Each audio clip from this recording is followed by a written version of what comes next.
Olá, sejam todos bem-vindos a mais uma videoaula do nosso curso das obras de Sigmund Freud, módulo 4, Interpretação dos Sonhos. E hoje, na nossa aula de partida, depois da aula introdutória sobre sonhos típicos, vamos falar na página 272, sonhos embaraçosos de estar despido. O sonho de estar despido, estar nu ou insuficiente vestido na presença de estranhos ocorre por vezes com a característica adicional de haver completa ausência de um sentimento como o de vergonha por parte do sonhador. Interessa-nos aqui, entretanto, apenas os sonhos de estar nu, que de fato se sente vergonha e embaraço e se faz uma tentativa de fugir ou esconder-se, sendo-se então dominado por uma estranha inibição que impede os movimentos e faz o sujeito sentir-se incapaz de alterar sua constrangedora situação. Somente com este acompanhamento é que o sonho é típico. Sem ele, a essência de seu tema pode ser incluída em todas as variedades de contexto, ou pode ser adornada com acompanhamentos individuais. Sua essência, em sua forma típica, está no sentimento aflitivo da ordem, da vergonha e no fato de que se deseja ocultar a nudez em geral pela locomoção, mas se constatar, está impossibilitado de fazê-lo. Creio que a grande maioria de seus leitores já terá estado nessa situação em sonho. E aí você se pergunta, peraí,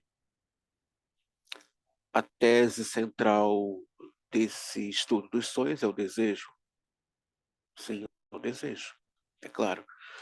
E eu venho falando com vocês desde as primeiras videoaulas que nada acontece no sonho sem que o sonhador desejasse, né, que aquele evento ali acontecesse, né?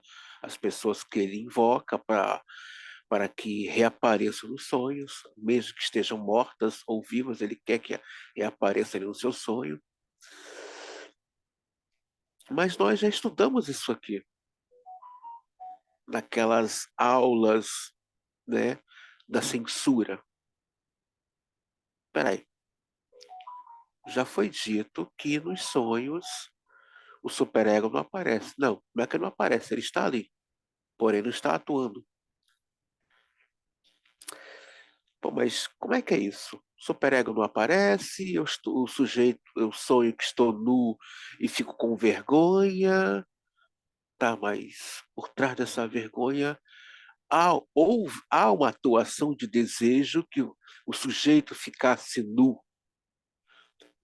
É o prazer ou desprazer? É o prazer do desprazer. Até nisso no sonho acontece. O prazer no desprazer. Então, quem é que está ali no sonho? Então, eu desejei estar nu? Sim. Você que está assistindo essa videoaula, sim, você desejou. Lembrando que não conscientemente, mas inconscientemente. Nós vamos ver que nudez é essa. O que significa sonhar, estar nu. A natureza do desalinho envolvido, usualmente, está longe de ser clara. O sonhador pode até dizer: eu estava de camisola, mas esta raramente era imagem nítida. O tipo de desalinho costuma ser tão vago que a descrição se expressa como uma alternativa. Eu estava de camisola ou de nágua.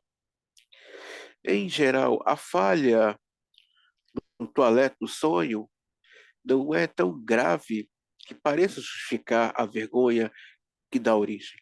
No caso do homem que tem usado uniforme do imperador, a nudez é frequentemente substituída por alguma quebra de regulamento sobre os uniformes. Eu caminhava pela rua sem meu sabre e vi alguns oficiais vindo em minha direção, ou eu estava sem a gravata, ou ainda eu estava usando calças civis e assim por diante. Vocês percebem que Freud está narrando um tipo de vergonha da cultura da época, né?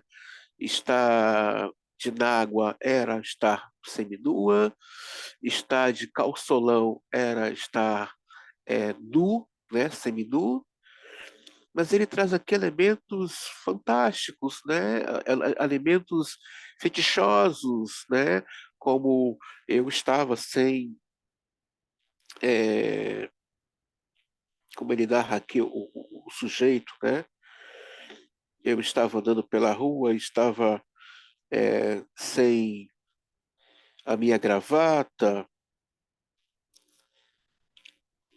sem o sabre, são símbolos fálicos. O que é esse sabre?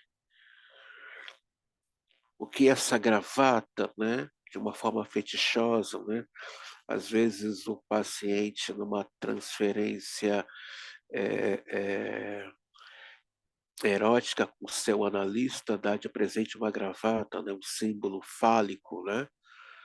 Ele quer que seu analista esteja, né, com aquele símbolo fálico que lhe traz um certo gozo, um certo prazer orgástico, né? Ou um lenço, né? Lembrando que há uma grande diferença entre a transferência erótica e a transferência, por assim dizer. Então, há uma diferença muito grande entre essa questão da transferência de ordem sexual, né?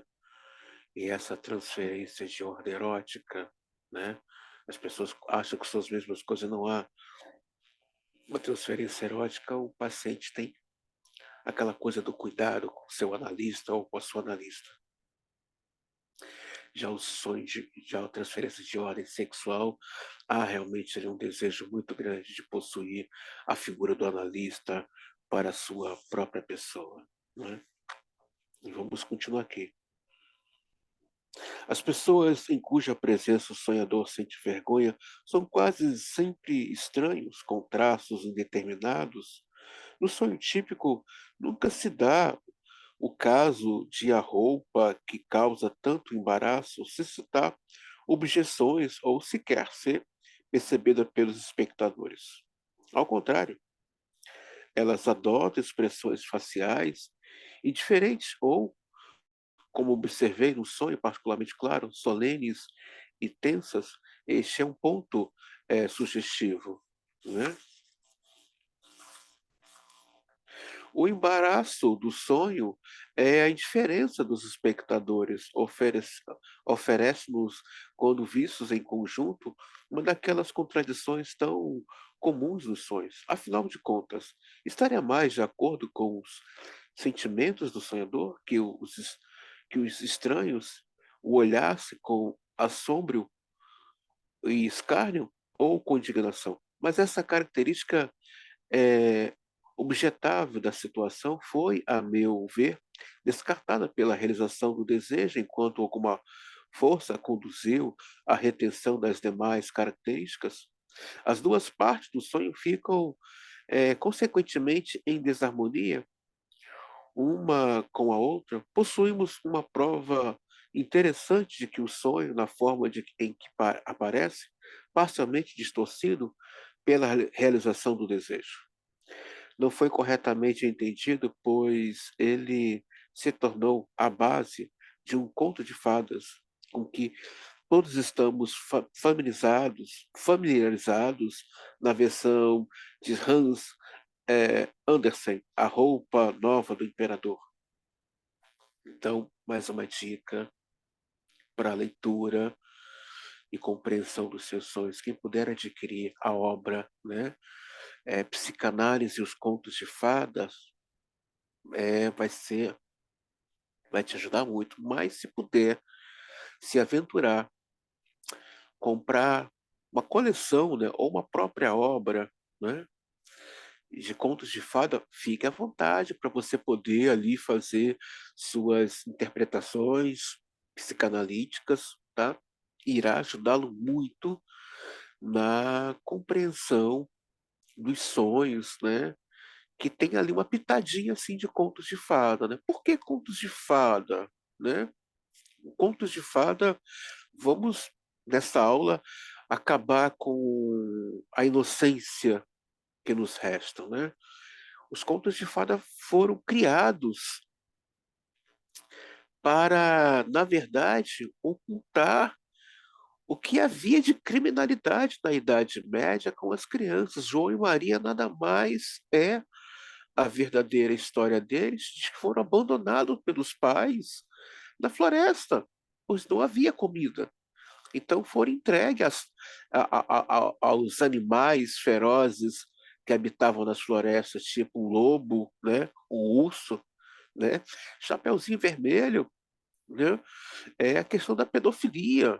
Ela foi abusada e depois escortejada. Então, é, falar de contos de fada é interessante. Com quem puder ler, quem puder ler os clássicos dos irmãos Grimm, que vai remontar toda essa oralidade, né? Que os contos de fada é, na verdade, uma tradição oral passada, né, de geração em geração, mas que o fundo histórico é completamente outro. Os irmãos Grimm e também a Disney, né, graças à Disney, né, que veio botar uma pitada de fantasia, né, para amenizar o quanto que a criança sofreu abandono e hoje ainda colhemos, né, esse esse abandono instaurado no inconsciente coletivo da humanidade, né? Essas faltas que os pais proporcionam nos seus filhos, né? Ou excesso de cuidado, eu amo meu filho. Nossa, você ama o seu filho ou você está revendo aí os seus abandonos? Percebe como é que é delicado? Aquele pai ou aquela mãe com aquele excesso de cuidado com o filho, está cuidando mesmo ou você está se cuidando através dele ou dela? Ele está sendo um objeto, né, de alívio para o seu abandono, de alívio para suas faltas. Porque pode ter surpresa lá na frente. Nossa, mas eu dei tanto carinho com esse, eu dei tanta presença, deu? Como assim? É preciso tomar cuidado com esses excessos, né? Fui uma mãe, fui um pai presente, nunca faltou nada. Para ele ou para você? Para ele ou para você? Tem que se prestar atenção nesses detalhes. Às vezes a gente ouve isso na clínica, mas não faltou nada para ele, nada para ela. O que é que aconteceu? Será que foi para ele ou foi tudo para você? Revendo aí seus abandonos, suas faltas. Será? Então, não entendo. Dei de tudo para essa criança. Eu não entendo porque hoje, na sua adolescência e juventude, é dessa maneira. Sabemos que as faltas é a ausência de afeto. Esse afeto era realmente para ele ou era para você? Tipo, eu não fui amado, então vou me compensar através dos brinquedos e das festas dos meus filhos. A gente vê isso muito. Pais que faz aniversário dos filhos, mas é para ele, não é para o filho. Até que alguém se toca. Nossa, aquilo tudo não era para mim, era para ele, era para ela. Aquela animação toda de fazer festa, encher bola, não era para mim, era para ela, era para ele. Estava compensando através da minha pessoa. Então, fica essa dica aí, quem puder adquirir essa obra literária de Psicanálise e os Contos de Fada, tem na Amazon, tem na estante virtual. Eu recomendo, se você não quer ter decepção compre na Amazon, tá? Às vezes na estante virtual, às vezes eu me aborreço muito lá, que eu compro o livro, daqui a pouco o livro não chega e o camarada desaparece, eu tenho que entrar em contato com a estante virtual, não é sempre, mas às vezes acontece, e às vezes a estante virtual tem que caçar a pessoa para repor o meu dinheiro. Então, se você não quer ter dor de cabeça, não estou dizendo que você sempre compre diretamente na Amazon. Então, fica essa dica aí, esse livro, que foi recentemente posto em versões, os contos de fadas dramático, o Thales Luan. Também quem puder ler a trilogia é, é, tibetana, tá? Que vai falar ali da questão de Édipo. Quem puder adquirir, ler na versão grega como é de fato, vai ajudá-lo e também entender os movimentos de ordem edipiano do seu paciente. O conto de Hans Andersen relata-nos como os dois impostores tecem para o imperador um traje dispendioso que, segundo eles, só seria visível para a pessoa de virtude e lealdade. O imperador sai com essa vestimenta invisível e todos os espectadores, intimidados pelo poder do tecido, de atuar como uma pedra no toque, finge não notar a nudez do imperador. Esta é exatamente a situação do nosso sonho. Não se chega a ser precipitado presumir que a ininteligibilidade do conteúdo do sonho, tal como ele existe na lembrança, o tenha levado a ser remodelado sob uma forma destinada a dar sentido à situação. Essa situação, todavia, é privada do processo de seu significado original, empregada em usos diferentes. Mas, como veremos adiante, é comum ao, ao pensamento consciente de um segundo sistema psíquico compreender mal o conteúdo de um sonho dessa maneira. Esse mal entendido deve ser considerado um dos fatores da determinação da forma final assumida pelos sonhos. Quando Freud fala do segundo, né, ele fala aqui dessa questão do segundo sistema psíquico, ele está falando do id, ego, superego. Quem está ali com vergonha e com a consciência é a segunda instância, né? Essa questão do id, ego, superego, né? A pessoa se sente ali envergonhada, não é? Mas lá no fundo Freud afirma, não, havia um desejo de você ter esse movimento é, é, pervertido. O que você buscava ao estar nu? O que realmente você buscava? E o que você quer mostrar que ninguém consegue ver? O que? Às vezes o nariz vai ter que perguntar, né? O que essa pessoa quer mostrar? Ou por que ela quer chamar a atenção? Chamar a atenção para o quê? Tem isso também. Ademais, veremos que esse mal-entendido semelhante que ocorre mais uma vez dentro de uma mesma personalidade psíquica, desempenha um papel predominante, preponderantemente, preponderante na construção das obsessões e fobias. Sabemos que os pacientes fóbicos têm uma questão aí sexual muito mal resolvida com a sua libido, né?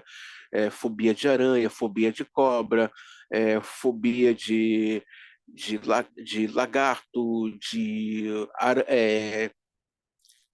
barata.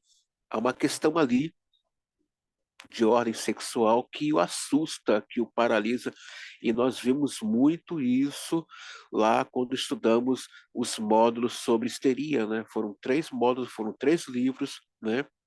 E ali nós vimos mais de 50 videoaulas falando sobre essa questão de pessoas que só de sonhar que alguém vai tocar na mão, que vai beijar, ela vai ter aí, né, uma síndrome do pânico ou vai se paralisar. Tem uma questão histérica aí, né? É bem delicado essas questões que se apresentam. E aí a pessoa diz, não, ele está apaixonado. Não, para, está nada apaixonado. Para ele é pavoroso receber um beijo na boca. No caso de nosso sonho, estamos em condições de indicar o material em que se baseia a má interpretação. O impostor é o sonho e o imperador é o próprio sonhador.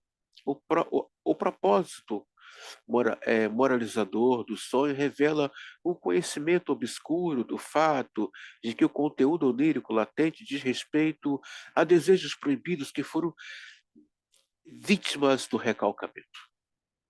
Mais uma vez, você que está assistindo essa aula, meu caro aluno, página 274. Dá uma grifada aí. Olha, vou ler de novo. Olha que coisa interessante.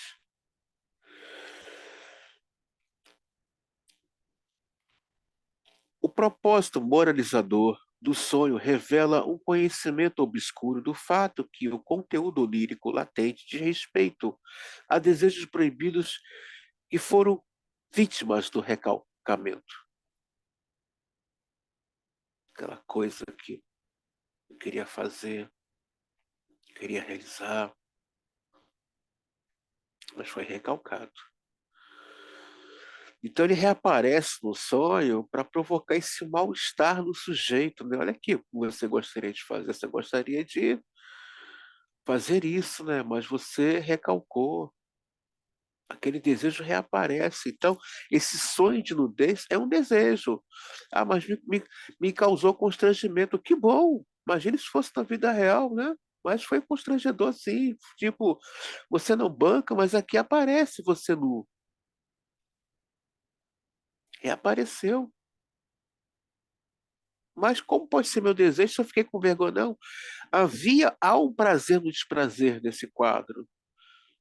Porque quando você recalca um desejo de ordem sexual, né, profunda e pesada, tem que ter muito prazer em recalcar, tem que, esse outro prazer que está lhe causando angústia. Pois o contexto que esse tipo de sonhos aparece durante minhas análises de neuróticos não deixa dúvida que eles se baseiam em lembrança da mais tenra infância. É aquilo que eu falo, né? Às vezes o garoto estava lá, no cantinho dele se masturbando, a menina estava se tocando, e aí vem os pais, não soube lidar com aquilo, ao invés de deixar a criança ver aquele momento, ela é espancada, ela sofre gritos, ou quando o irmão toca na genitália da irmã, ou vice-versa, e aí começam, né? A gente costuma dizer que os pais estão tão mal resolvidos sexualmente, né, que quando a criança, né, ou quando a menina se torna adolescente, começa ali viver a sensualidade dela, como incomoda essa mãe, né, que não conseguiu se autorizar, não conseguiu viver, e aí começa a depreciar o corpo dessa adolescente ou dessa jovem que está aí se desabrochando, né, para a vida e para o mundo, mostrando a sua beleza estética corporal, né, uma questão da libido que ali está é, é, dando vida e cor a esse corpo. Nós vemos muito isso, essa questão da inveja, muitas vezes, da mulher contra a mulher. Está falando aí de libidos reprimidos, né? Então, dá aquele sentimento, né? De inveja, de raiva, e aí começa a depreciar o corpo da outra, ou da jovem ou da adolescente. Fala de sentimentos recalcados, libidinais, coisas que queria viver, mas não foi autorizado, foi impedido, foi rechaçado e agora volta no formato de inveja, volta no formato de depreciação do corpo desse outro, seja ele belo, ou seja ele bem cuidado, seja ele bem adornado, bem perfumado e assim por diante. Somente na nossa infância, somente na nossa infância é que somos vistos em trajes inadequados, tanto por membros de nossa família, como por estranhos. Para quem chegou agora, página 274. Babás, criados, visitas, e é só então que não sentimos vergonha de nossa nudez. Mas por que que a criança não fica com vergonha diante da babá ou das criadas? Por que que ela não sente vergonha? Por que que ela não fica tímida diante? Porque é aquilo que o Foucault fala, há um sentimento de afeto, há um sentimento de cuidado. Então, essa babá, essa criada, ela me acolhe, ela me abraça, ela me beija, ela me põe para dormir. Então, o Winnicott vai traduzir essa sensualidade, essa perversão da criança de ficar nu, né? A criança fica nua à vontade diante eh, do adulto. É afeto, é a busca do afeto. Ela está na busca do afeto. Então, ela fica ali à vontade diante da babá, ela fica ali à vontade diante da criada, ela fica ali à vontade diante dos irmãos, porque. E aí entra aquela má interpretação do pedófilo, né, que está preso a uma instância da vida dele não evoluída psíquica. Não, ela está querendo que eu toque, que eu faça sexo. Não, a criança não quer fazer sexo com o adulto. A criança quer o contato com o corpo desse adulto. É diferente, muito diferente. Então, dizer que a criança de 4 anos, 6 anos está querendo sexo, não entendeu esse universo ainda. Porque a criança ela é sinestésica, ela sente, ela está nessa fase não da busca pelo prazer, mas ela está na fase do toque. Para quem é estudante de pedagogia, vai ter contato com esse laboratório. A criança brinca com areia, a criança brinca com a lama, a criança se joga na água suja, porque ela está fazendo um auto-laboratório, um auto-experimento com ela própria.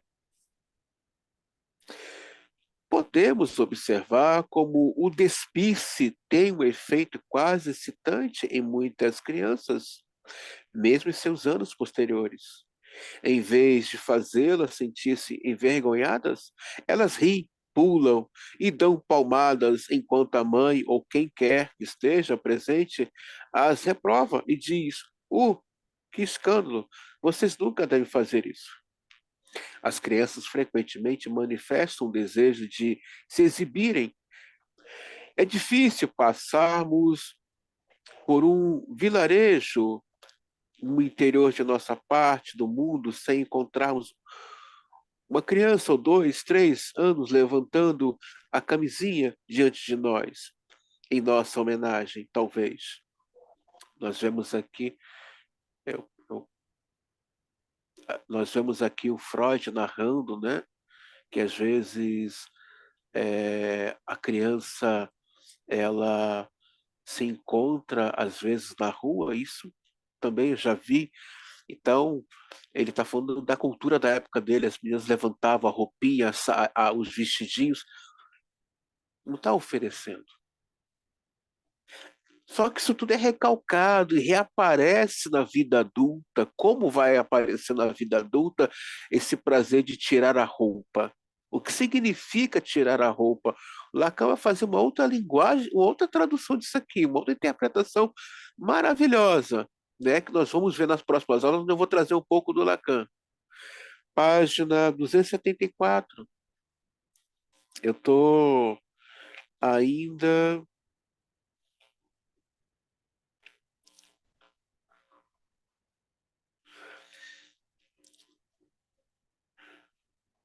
Ainda não entrei no segundo parágrafo, ainda estou no primeiro parágrafo.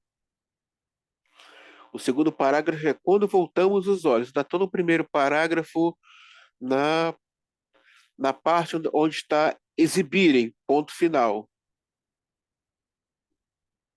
E então, só que Freud está trazendo uma riqueza muito gostosa aqui. Tudo isso é recalcado, tudo é recalcado. Então, menino, menina, não fique assim. Ele vai recalcar. Ou entrou ali a censura, entrou o superego. De que maneira na vida adulta se despir é prazeroso para esse adulto, não é? Tirar a roupa para a pessoa amada que vai possuir o meu corpo, né? A pessoa tira a roupa com alegria, né? Para a pessoa amada. Já ouvi relatos de pessoas que eu fico com vergonha de tirar a roupa na frente do meu marido ou dos meus filhos. Ela está falando de alguma coisa que aconteceu na infância. E a gente está vendo aqui nessa aula, é uma aula pequena, páginas pequenas, mas de tanta riqueza, de tanto detalhe, que Freud vai dizer. Esse se exibir no sonho, essa nudez, essa coisa que eu fico com vergonha, o que que eu ouvi? O que que essa criança ouviu? Ela ouviu o quê? Para que agora tirar a roupa não é prazeroso? O que que ela ouviu que não é mais prazeroso na vida adulta? É um modo como foi colocado. Mas o próprio Freud vai falar que, e aí eu vou ter que trazer o Bion nas próximas aulas, essa criança reaparece no sonho, essa criança reaparece nos nossos atos falhos, essa criança reaparece nas nossas atitudes. Bion vai falar, não conseguiu matar essa criança. Tá ali, sobrou uns restinhos dela. Que na verdade é o puro Édipo, né, gente? É o puro Édipo. É difícil, agora entrando no outro parágrafo ainda, é difícil passarmos por um vilarejo, né? Já li isso aqui, né?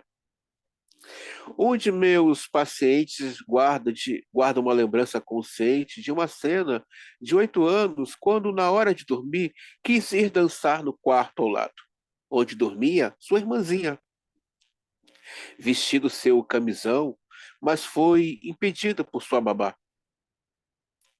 Na história da mais tenra infância, os neuróticos, um importante papel é desempenhado pela exposição à criança do sexo oposto. Na paranoia, os delírios de estar sendo observado ao vestir-se, ao despir-se, encontra sua origem nesse tipo de experiência, ao passo que entre as pessoas que permanecerem em estágio da perversão, há uma categoria na qual esse impulso infantil alcança um nível de sintoma, ou categoria dos exibicionistas. Então, grifem aqui, quem tiver com o livro aberto, vou repetir de novo, por isso que eu citei para vocês, e eu vou bater nessa tecla. Volta lá no Zimmermann, seção 2. Vai lá no Zimmermann. Quem tem o Zimmermann?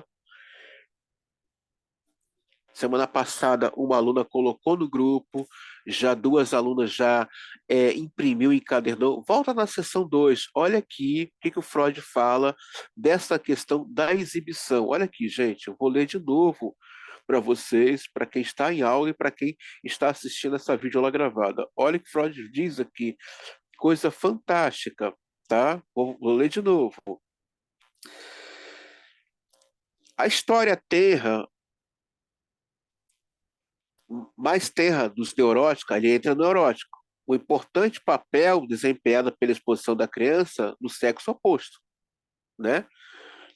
Então, para o neurótico, que é a coisa do encontro, tirar essa roupa para ele é importante.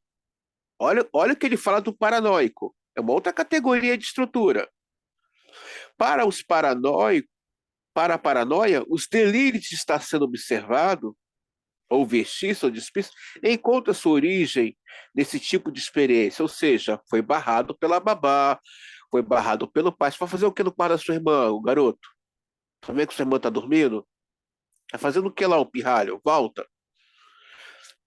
Então ele está dizendo, por isso que eu falo, é importante ler, a gente está lidando com teoria. Volta lá no Zima está tudo mastigado. Zima, para mim, tá, gente? Foi o psicanalista, ele morreu em 2014, lamentavelmente foi uma perda assim como outros demais psicanalistas, como o esposo da Maria Homem, que morreu recentemente, não tem nem 5 anos, mas o Zima conseguiu na sua neurose obsessiva, compilar toda a teoria psicanalítica, técnica, psicopatologia e as demais clínicas numa só obra. Vai na seção 2, teoria. André, são vários capítulos. Lê com calma, lê. Lá tem a formação da personalidade, lá tem a questão do superego, do id, do inconsciente, do pré-consciente, do consciente, da consciência. Vai te dar um norte. Então, olha o que ele fala da perversão. Aí a pessoa fala, nossa, ele é um pervertido. Tá, mas você não sabe o que aconteceu na infância? Olha o que diz aqui. Isso é fantástico. Há uma categoria a qual o impulso infantil alcança um nível de sintoma, a categoria do exibicionista. Entra aqui a histeria, né? Entra aqui o psicótico, que também tem a questão do exibicionismo. Mas por que que eu estou fazendo esse casamento? Imagine se eu chegasse aqui para vocês dar essa aula sem ter o conhecimento de causa, de teoria. A aula ia ficar, peraí, não, gente. Freud, ele vai apresentar a segunda tópica lá no mal-estar da civilização. Aqui ele já tem a primeira tópica completa nos sonhos. Aqui ele já está trabalhando consciente, pré-consciente e consciente. Só que tem um problema. Hoje nós temos dois problemas gravíssimos, gravíssimos, que a comunidade psicanalista está discutindo uma coisa. Tem pessoas que não têm. Até um certo tempo atrás, tem pessoas que não tinham preconceito, que é o psicótico, que não tem essa coisa do filtro. Hoje temos uma coisa muito mais grave. Essa geração não tem superego. Peraí, não tem? Não, tem. Só que ele não está atuando. Aí entra o trabalho teórico de investigação, de pesquisa, entre em contato com um colega daqui do Rio de Janeiro, entre em contato com outro colega lá do Paraná, de São Paulo, de Salvador, grupos que estão avançando. Por isso a importância dos grupos de estudo fora da formação, e eu não vejo nenhum problema de vocês criar o grupo de estudo de vocês. Olha, o André bate a nossa temática aqui. Galera, vamos pesquisar isso aqui? Isso aqui vai nos ajudar na nossa prática clínica, eu não vejo nenhum problema. Só que são grupos de estudo divididos. Você pode fazer uma pesquisa individual, você pode fazer uma pesquisa de dupla, aí uma pesquisa acadêmica, e uma pesquisa em formato de cartel. Você, mais 3 pessoas, e a quinta que vai orientar essa pesquisa, tá? E pode ser, no caso, uma pesquisa aí de grupo grande. No caso, somos 6 pessoas, estamos fazendo uma pesquisa de 2 anos. Geralmente cartão é 2 anos. Agora, de um grupo grande de 6 pessoas, você pode botar um ano. Vamos pesquisar aí o que ele bateu na tecla. Não há hoje atuação do superego. Não há, gente. O problema dele não atuar é que ele diz o seguinte para o ego: goza. E quando ele entra nesse imperativo goza, é que o princípio do prazer já não existe mais. Essa coisa dos excessos, essas coisas. Gente, as coisas estão diante dos nossos olhos a cada dia. Quem tem aí, né? Como diz a Josiane, a própria Fernanda Amico, quanto mais você está ali, amarrado na teoria, na sua análise, supervisão, a sua percepção clínica fica mais abrangente. Esse imperativo goze, aí entra excesso das compras, das bebidas, do sexo, do corpo perfeito, da alegria perfeita. Só tem um porém. É o gozo no vazio. Adoecimento. Adoecimento. Estamos com um problema muito sério para o quarto milênio, gente. Eu nem sei se vamos chegar bem no quarto milênio. Estamos com um problema muito sério. Que essa coisa do império, que quando ele fala goza, gente, as outras instâncias entram numa alegria. Opa, o superego não vai atrapalhar? Não. Vou dar um exemplo para vocês.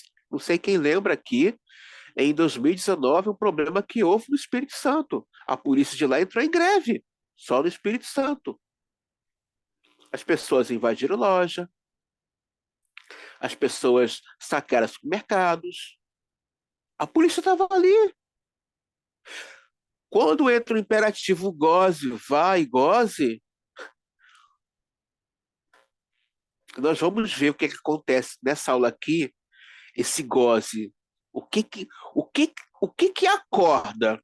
Nós vamos ver o que acorda dentro do sujeito. Olha, é pouca leitura, mas como sempre é cheia de conteúdo, como sempre é cheia de riqueza. Eu dou graças a Deus, temos poucos alunos. Podia ter mais gente aqui, mas é uma pena que as pessoas não estão lendo esse capítulo aqui. É uma pena. Agora eu vou entrar no outro parágrafo, página 264 ainda. Quando voltamos os olhos para esse período isento de vergonha na infância, ele nos parece um paraíso. Então, Freud agora está remetendo, está voltando à lenda judaica lá de Adão e Eva. Né? Ele vai pegar essa mitologia, né, que Adão e Eva, para quem não sabe, é uma mitologia. Moisés vai lançar a mão da mitologia egípcia, né? Para quem fez teologia, vai entender o que eu estou falando, né? Lacan, Ih, que ato falho terrível. O Moisés vai lançar mão da mitologia egípcia, insere a cobra no Jardim do Éden, que tem uma outra questão ali, uma outra conotação, que é a questão da sabedoria, né? É um dos símbolos da sabedoria também, é a serpente. A sabedoria tem essa coisa da malícia, da perspicácia, de ver lá na frente, antecipado antes que todo mundo. Essa questão da sabedoria é assustadora, mas Moisés insere ali no Jardim do Éden e muita gente perde a oportunidade de fazer uma exegese. Então, ele nos parece um paraíso, e o próprio paraíso nada mais é do que uma fantasia grupal da infância do indivíduo. Por isso é que a humanidade vivia nua no paraíso, sem que se sentisse vergonha na presença do outro, até que chegou o momento em que a vergonha e a angústia despertaram. O que é essa vergonha e essa angústia que desperta? É aquilo que a Klein fala, né? Quem come do fruto do conhecimento é expulso do paraíso. É expulso do paraíso, é expulso, né? A Klein só fala do conhecimento, né? Ela não fala do banquete de Platão ao qual o Lacan fala, que é o banquete da sabedoria. Está lá em Provérbios, e a sabedoria clama, a sabedoria chama para o seu banquete. Ninguém entendeu aquela passagem, né? Pois é, aquela passagem tem tanta riqueza e Platão se usurpa daquela passagem e cria o banquete de Platão. O que significa o banquete da sabedoria? Você pode ter conhecimento, mas se não passar na portinha para ir para a sala do banquete, só vai ficar no conhecimento. Ah, eu sei, tá, você sabe, mas o que fazer com esse eu sei? O que fazer com isso? O que se faz com esse eu sei? Então, aquele momento que às vezes você vai para a praia, né? E fica ali à vontade, está revivendo esse paraíso tão gostoso aqui na piscina, na praia, está tão gostoso. Esses são movimentos, são recordações do paraíso. Ai, estou tão bem nesse maiô, estou tão bem nesse biquíni. Aí vem alguém, admira o seu corpo, né? Independente, cada um tem um gosto estético. Tem gente que gosta de alguém mais fofinho, tem gente que gosta de alguém mais com a barriguinha cheinha, tem outros que gostam mais de peitudas, tem outros que gostam de nádegas grandes, tem outros que gostam. É, é, de cabelo peludo, de cabelo raspado, e assim vai, são estéticos. E a pessoa se vê no paraíso. Nossa, como é bom, né? Estar aqui, né, nessa piscina, nessa praia, nessa cachoeira, estar revivendo de maneira dócil e gostosa esse paraíso que reacende naquele momento. Aquela roupa gostosa que sobressai a minha sensualidade, está revivendo esse paraíso. Percebe? São aquilo que o Lacan fala, está escapando alguma coisa aí. Você está revivendo alguns restos, restos esses que é importante não ser retirado. Temos que revivê-lo. Vamos morrer carregando o Édipo. Tá, a análise está avançando, mas deixa eu carregar meu Édipo comigo. Eu preciso dele. Eu preciso do meu Édipo comigo. Alguma dúvida? Não? Por isso, né? Vamos lá. Aí Freud vai mais além, né? Então o conhecimento causa angústia. Quem quer entender um pouco o que estou falando, leia o livro do Osho. Osho tem uma palavra interessante, né? É um místico da Índia que ele tem uma palavra interessante. A criança é pura, pura, pura, pura, pura, pura no seu universo. Ela é pura. Ela é pura. O que divide a humanidade é o conhecimento. Às vezes a criança olha para a nuvem, ela vê um bichinho. Ela olha para o rio, ela vê os peixinhos. Mas quando você tem conhecimento de botânica, quando você tem conhecimento de química, você já olha com um olhar mais filtrado. Você já não olha mais para a nuvem com uma certa inocência, não olha mais para o rio, para os peixinhos com uma certa inocência. Você já olha agora com outro olhar, um olhar com filtros. São etapas, né, gente? São etapas. Seguiu-se a expulsão e tiveram início a vida sexual e as tarefas da atividade cultural, né? Sexo é cultural, cada cultura expressa o seu modo de vivência sexual, cada cultura tem sua expressão. Cada cultura tem um modo de expressar a questão sexual. Mas podemos reconquistar esse paraíso todas as noites em nossos sonhos. Já expressei a suspeita que as impressões da primeira infância, isto é, desde a época pré-histórica até aproximadamente o final do terceiro ano de vida. Ou seja, Freud está dizendo, o que é a pré-histórica nossa? O útero, né? 1 ano a 2 anos, o bebê é primitivo, puramente primitivo. Clay concorda com ele, Winnicott concorda, Bion concorda, Ferenczi concorda, né? Que é que de 0 a 2 anos nós somos o bebê é puramente pré-histórico. Claro que na obra da Klein não aparece essa nomenclatura pré-histórica, aparece a nomenclatura primitivo. Zimmer também vai se aproveitar da fala e da nomenclatura da Klein, Winnicott, Zimmer e Bion. Vai, só tem um porém aqui. A criança tem que viver essas instâncias. Mas uma vez que a criança fica mal resolvida no seu desenvolvimento psicossexual, que é na fase oral, fase anal, fase fálica e edípica, dependendo do andar da carruagem, ela pode se tornar um ser primitivo, como a gente acabou de ler aqui. Né? Olha aqui. Há uma categoria na qual o impulso infantil alcança um nível de sintoma, o exibicionismo. Então vamos lá, vamos lá. A genitália é provocador. A genitália é provocadora, né? Tem mulheres que não podem ver pênis, fica nervosa.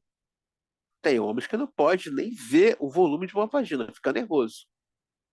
Então, o que faz uma pessoa ficar presa na fase fálica ao ponto de se tornar exibicionista? Faltou ali o afeto.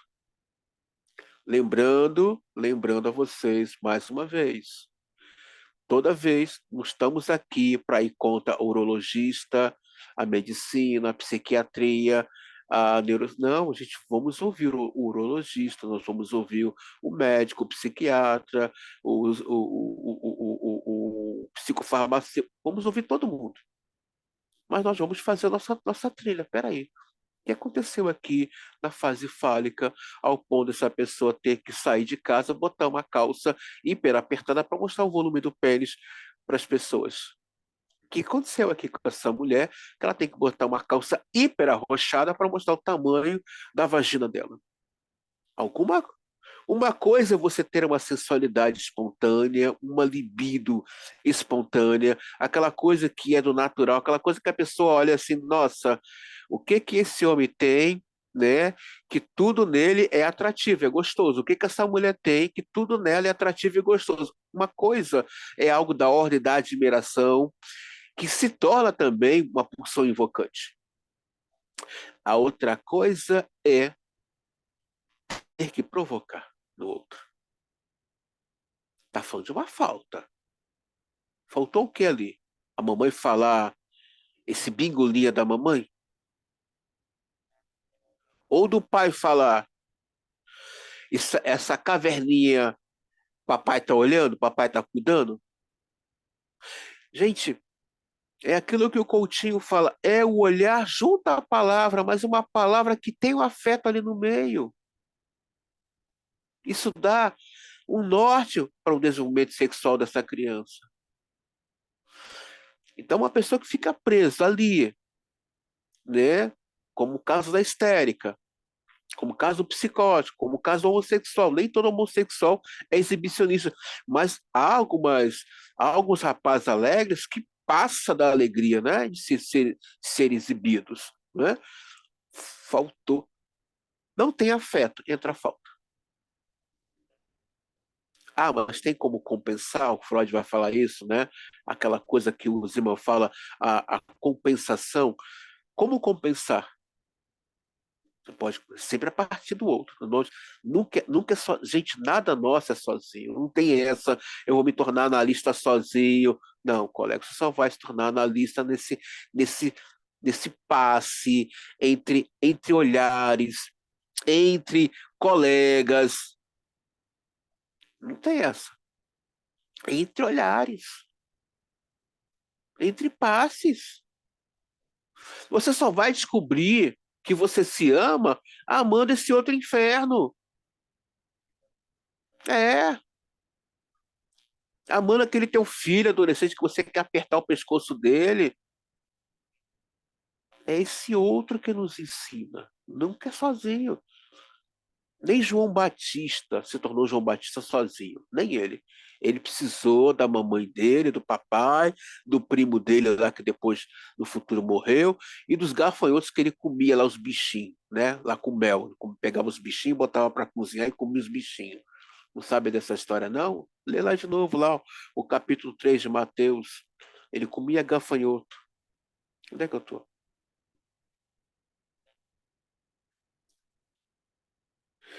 Lutam por alcançar sua reprodução, por sua própria natureza independente, talvez do seu conteúdo real. É,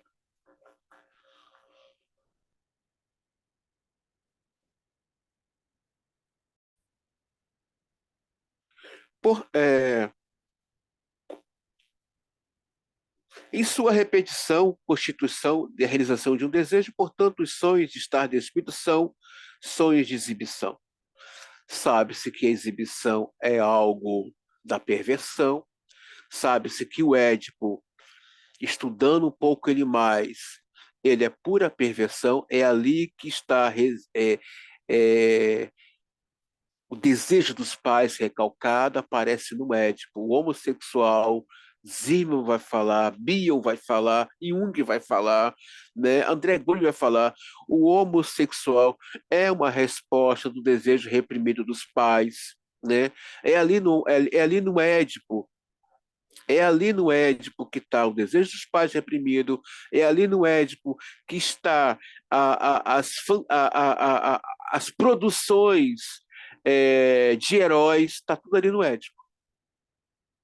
Então, essa questão exibicionista não tem nada de inocente, não.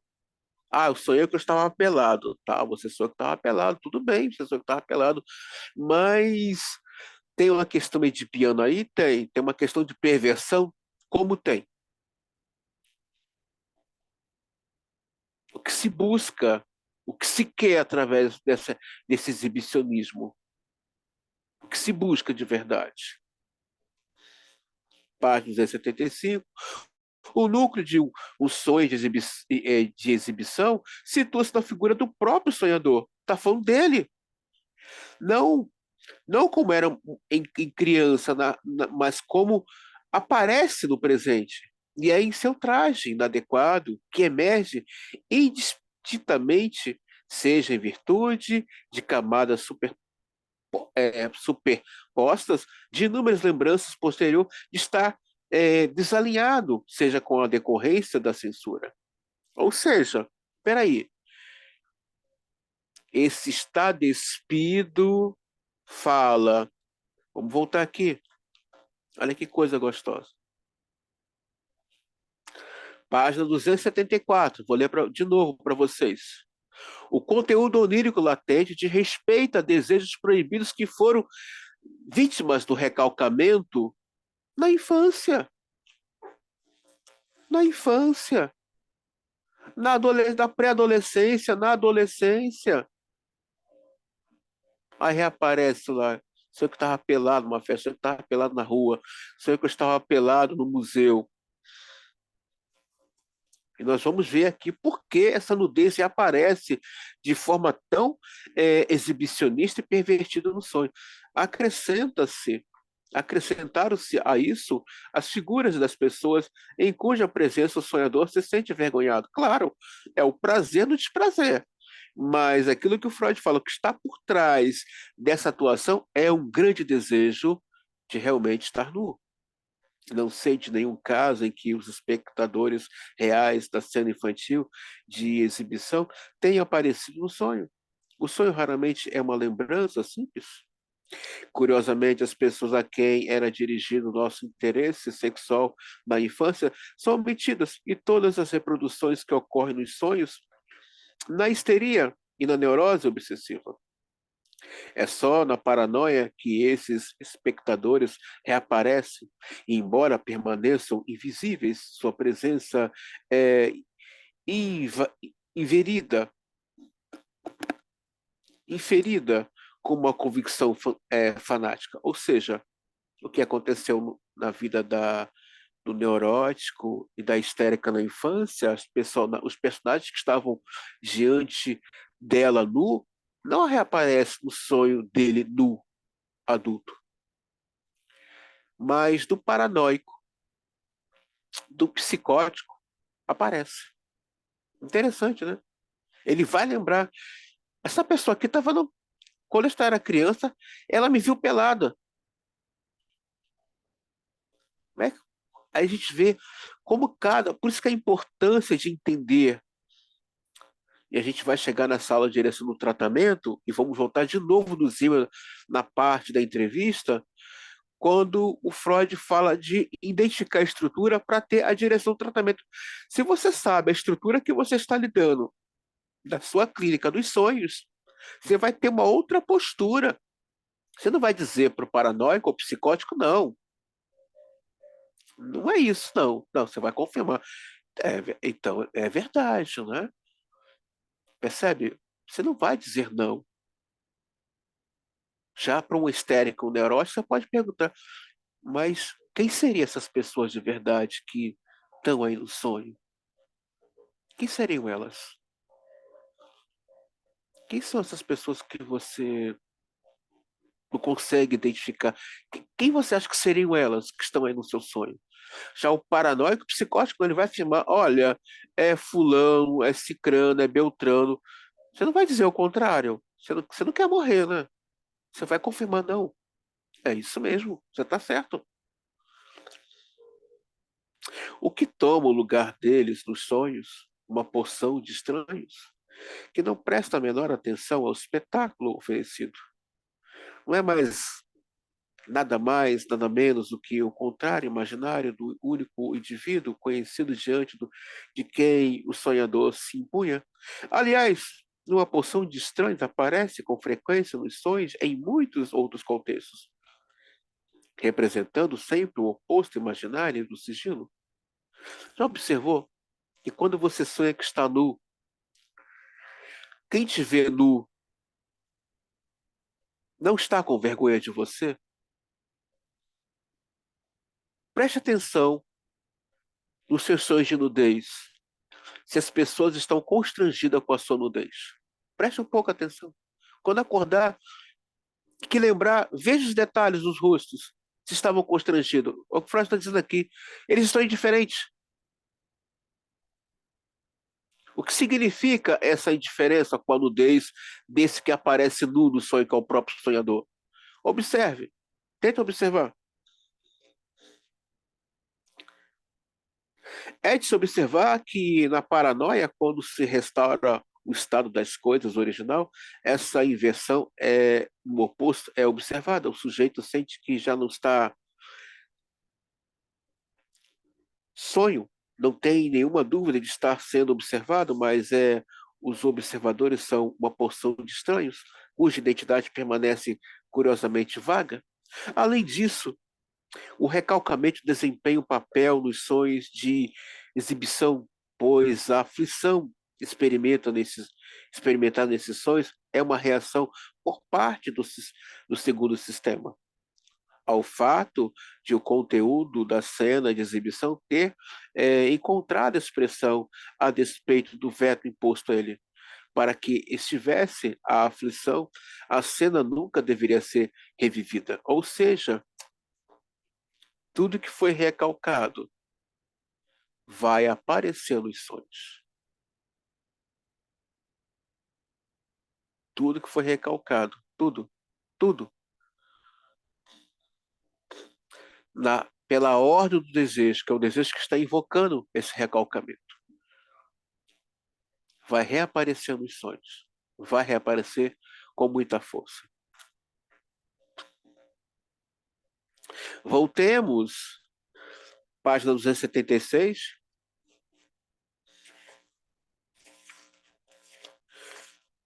Voltemos, posteriormente, à sessão de estar inibido. Ela serve admiravelmente nos sonhos para representar um conflito da vontade ou uma negativa. O objetivo inconsciente, olha, agora, gente, preste atenção, quem quiser marcar, né? Tem gente que gosta de marcar com. Olha o que Freud vai falar aqui, gente. Página 276. O objetivo inconsciente requer a exibição contínua. Continue. Que a exibição continue. A censura exige que ela cesse. É uma atuação inconsciente. Olha que coisa fantástica. O objetivo inconsciente, ou seja, dessa exibição, requer que a exibição continue. Então, é do desejo do sonhador que ele reapareça nos sonhos nu. Aí cabe ao analista perguntar que nudez é essa? E aí esse texto requer realmente vários olhares, não só um olhar. O que significa essa nudez? O que significa esse exibicionismo? Tem algo realmente teossexual? E tem, mas requer um pouco mais de olhares.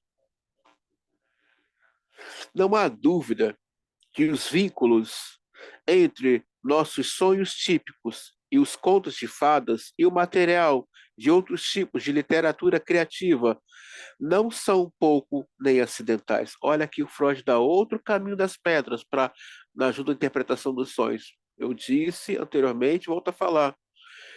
Quem puder adquirir o livro em PDF ou formal, Psicanálise dos Contos de Fada, compre. Quem puder ter aí um livro infantil, leia. Ah, eu tenho o livro aqui da Peppa. Leia, leia o livro da Peppa, leia o livro da Pintadinha. Não deixe de ler. Não deixe de ler a Pintadinha, embora eu não goste da Pintadinha, eu não gosto dela. Houve um tempo que eu estava em guerra com a Pintadinha, mas já passou. Não deixe de ler a Pintadinha, não deixe de ler a Peppa, não deixe de ler os Três Porquinhos. Leia. Isso tem uma representação muito forte no inconsciente, muito forte. E outras literaturas a mais de contos infantis. Por vezes acontece,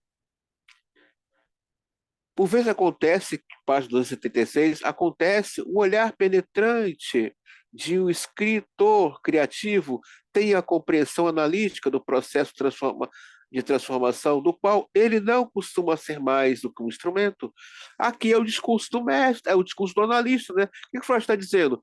Às vezes, esse autor literário de contos infantis, ele está sendo um instrumento para falar do mundo sexual da criança.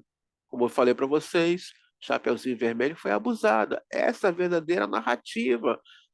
Ela foi abusada e foi esquartejada. Então, os irmãos Green, quem puder, depois pesquisa no Wikipedia, os irmãos Green, vendo toda essa tragédia da Idade Média, o João Maria foi entregue na mata para ser morto, porque não havia, estava tendo escassez de comida, gente.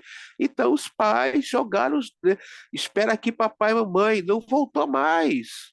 Detalhe, eles entraram na mata com os olhos vendados. Essa é a história de João Maria, para não saber o caminho de volta. Foram mortos por feras, lobos. Chapeuzinho Vermelho foi morta numa estrada entre uma mata e outra por um pedófilo, depois o seu corpo foi esquartejado. Então, os irmãos Grimm, vendo toda essa narrativa passando de geração, peraí, vamos colocar outra narrativa aqui. Isso aqui está muito pesado. Então, temos aí, clinicamente falando, um abandono instaurado no inconsciente coletivo. Então, hoje, essas famílias que já de maneira inconsciente produz a falta nos seus filhos é uma herança da Idade Média. Gente, a história do brinquedo não tem nem 200 anos. A história da criança não tem nem 300 anos. Se estiver chegando a 200, é muito a história da criança. Era considerada um animalzinho dentro de casa. Então, os contos de fada remontam a sexualidade da criança, remonta esse período de abuso, de abandono, de escárnio, de humilhação para com essas crianças. Então, quem puder adquirir, tem aqui a Peppa, não deixe de ler a Peppa, leia a Peppa, pode ser engraçado, mas tem ali uma questão sexual falando daquela criança. Vai ajudar muito na sua interpretação dos sonhos. Onde é que eu parei, gente? Quando isso se dá, ele pode seguir o processo de sentido inverso e, desse modo, identificar a origem do texto imaginativo no sonho. Um dos meus amigos chamou minha atenção para a seguinte passagem, não sei ler em, em alemão.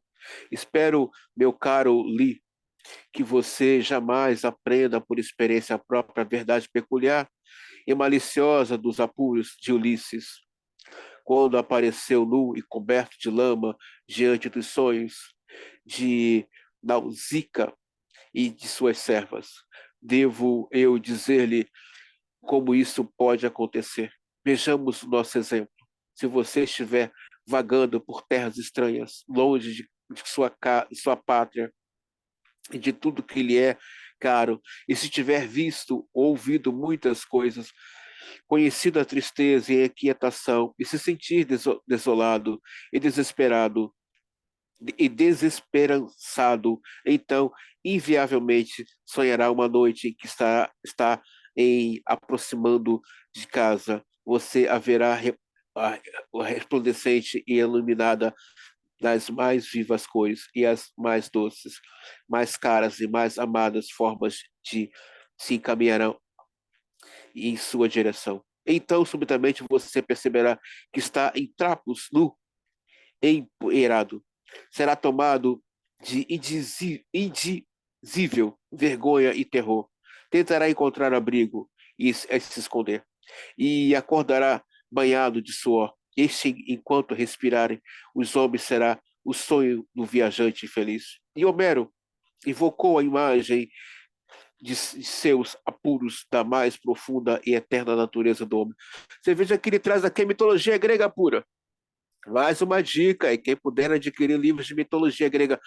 André, achei um livro de mitologia grega tão pequenininho, tão farrapinho, só tem 100 páginas. Leia, leia, leia, não deixe de ler. Vai te ajudar a entender um pouco. Gente, interpretação de soluções é apenas uma teoria básica para a gente dar um passo. Há tantos outros livros reescritos e escritos em cima dessas duas obras. Mas aqui é tanto conteúdo que eu estou há 20 anos aqui. Eu não saio daqui. Já li outros, mas eu não saio daqui. Porque tem tanta coisa aqui para ser explorada. Tem tanta coisa aqui que ainda deixa para nós como exemplo. Mas leio outros livros, mas eu volto para cá. Porque ele dá um passo inicial. Isso aqui é uma clínica viva, vívida para nossos dias. Então você que vai trabalhar com a clínica dos sonhos, você já tem aqui. Não é um manual. Isso aqui não é um manual. Para. Psicanálise você tem. Você tem aqui uma ordenança. Ó, é assim que é a atuação dos sonhos. A mais, as mais profundas e eterna natureza do homem, cuja evocação nos seus ouvintes e poeta está acostumado a confiar, reside nos impulsos da mente, que tem suas raízes numa infância que desde então se tornou pré-históricas. Nada do útero, pós-útero, até os 2 anos se perdeu. Aqueles impulsos primitivos vêm, é o que o Bill fala, ó, isso aí é uma parte psicótica sua. Não quer dizer que você é psicótico. É aquele bebezinho que arranha o peito da mãe do nada, morde o peito dela. Aquilo ali é psicose, gente. Aquilo ali é psicose. Do nada ele vai lá, arranha o peito da mãe, fica com raiva. Do nada ele bate no seio da mãe. Pode ter esse rompante na vida adulta. De onde vem esse troço? Ó, isso era pré-histórica. Tu acha que ela se perdeu? É um texto. São textos. Seus textos não estão mortos, estão vívidos. Mas de vez em quando eles pulam, saltam esses textos e vêm ao nosso encontro. Agora vem a parte mais interessante. Olha que coisa. Os desejos suprimidos e proibidos da infância irrompe. Olha, gente, que coisa linda. Gente, olha, página 276. Eu li isso de segunda para terça de madrugada, eu estava numa alegria muito grande. Os desejos suprimidos e proibidos da infância irrompem no sonho por trás dos desejos irrepreensíveis do exilado que são capazes de penetrar na consciência. E é pior, por isso que o sonho que encontra expressão concreta na lenda de Nausicaa termina no de hábito com um sonho de angústia, ou seja, quem é o exilado? É o Édipo. Quem puder ler, faça um estudo de Édipo. Ele foi exilado. A nossa criança, temos que de vez em quando bater um papinho com ela. Não, agora não sou mais criança. Não, para com isso. Vai buscar esse exilado de volta. Dialoga com esse exilado aí. Você pode tentar mandar ele embora, mas ele vai reaparecer nos sonhos. Vai reaparecer. Olha que coisa gostosa. Meu próprio sonho de correr a escada acima, isso é da aula passada, né? De logo depois sentir-me colado aos degraus foi igualmente um sonho de exibição, que já traz as marcas essenciais desses sonhos. Deve ser possível, portanto, buscar sua origem em, em experiências ocorridas durante minha infância. E essas puderam ser descobertas, elas nos possibilitarão julgar até que ponto o comportamento da criada em relação a mim, sua acusação de ter eu sujado o tapete, contribuiu para dar-lhe em seu lugar o meu sonho. Casualmente, posso fornecer os pormenores necessários. Numa psicanálise, aprende-se a interpretar aproximadamente temporal como representativa de um vínculo temático, duas ideias que ocorrem em sequência imediata e sem qualquer conexão aparente são, de fato, parte de uma só unidade que tem de ser descoberta exatamente do mesmo modo que eu escrever sequencialmente um A e um B, e eles terão de ser pronunciados com uma única sílaba, ab. O mesmo se aplica aos sonhos. O sonho da escadaria a quem me referi foi de uma série. Como esse sonho, em particular, estava cercado pelos demais, deveria estar versando sobre o mesmo assunto. Ora, esses outros sonhos baseiam-se na lembrança de uma babá e cujos cuidados estive entregue desde alguma data em minha mais tenra infância, até os 2 anos e meio. Chego até a guardar dela uma obscura lembrança consciente, segundo o que me contou minha mãe, há não muito tempo, ela era velha e feia, mas muito perspicaz, eficiente, do que posso inferir em meus próprios sonhos. O tratamento que ela dispensava não era sempre excessivo em habilidades, e suas palavras podiam ser ríspidas, e se eu deixasse de atingir o padrão de limpeza exigido, e assim a criada, uma vez que tomara a si a tarefa de dar prosseguimento a esse trabalho educacional, adquiriu o direito de ser tratada em meu sonho como uma reencarnação da velha babá pré-histórica. É razoável supor que o menino amasse a velha que lhe ensinava essas lições, apesar do tratamento ríspido que ela lhe, para entender essa fala aqui, leia Peter Gay.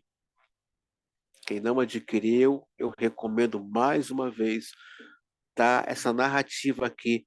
Freud amava essa babá, tá? E Freud vai dedicar alguns textos mais à frente recordando essa babá, ela que o levava para a igreja. Tanto é que quando ela desaparece, Freud adoece, Freud tem febre, Freud tem diarreia, porque e depois Freud descobre realmente o que aconteceu com a babá e o que aconteceu com a mãe dele e seu irmão mais velho, né? Que na verdade eles tinham um caso. Mas o Freud sempre vai falar dessa babá na obra dela. Até podcast, existe podcast falando dessa relação do Freud com essa babá. Então, se repete as histórias pré-históricas na vida adulta. Se repete as histórias pré-históricas, não pré-históricas, num outro formato na vida adulta. É aquilo que o Nietzsche fala, o eterno retorno. Está retornando, está retornando, está retornando. Mas isso aqui já aconteceu. É o que Freud fala em uma outra cena. E a gente vai voltar nesse assunto. Eu agradeço a presença de quem pôde estar aqui na aula. Começou um pouco tarde por questões de trabalho também. e agradeço aos demais que estarão assistindo essa videoaula e eu espero de verdade que a partir em diante as temáticas sobre esse assunto possam enriquecê-los grandemente, né, nos sonhos típicos, tanto nós como nos nossos pacientes, e analisando-os. Então, obrigado a vocês. Até a próxima aula. E para quem veio hoje também, obrigado pela presença. Uma boa noite e descanso. Boa noite. Boa noite. Gente, até a próxima videoaula para vocês.